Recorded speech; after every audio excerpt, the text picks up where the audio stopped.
为了解学校营养午餐备料出餐的情形，市长吴伟霆特别今日督访，了解相关食品安全加卫生环境。上午钦会意在国小一间学校，就需要备3700人份的午餐，需要前往4年一班教室，听出营养师针对今日所食的食材，包括标种、来源等等，拢上网登录说明，同时教育小朋友如何选买。同时，市长嘛担任一天午餐的志工，替小朋友预菜，亲切问要做要少，真有耐心。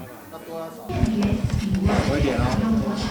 吃光光，谢谢。这里肉再好一点哦，好香哎，哇！他说的是，当然多一点了。多看，来，再加码。为学学生响应高山在地优良食材，落实食品安全，除了教育局甲卫生局主管以外，其实包括市府政府团队卖活动，透过中央所推广的食安认证平台来稽查，共同守护囡仔健康，请家长放心。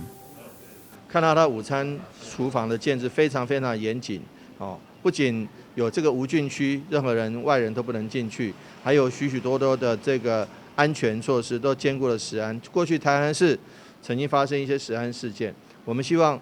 透过痛定思痛，大家把这个食安问题做好。而且台南市现在是自办午餐比率最高了，高达91%。我们台南市大概只有20几间的学校必须要外购这个午餐，大多数都是我们自办的，所以都是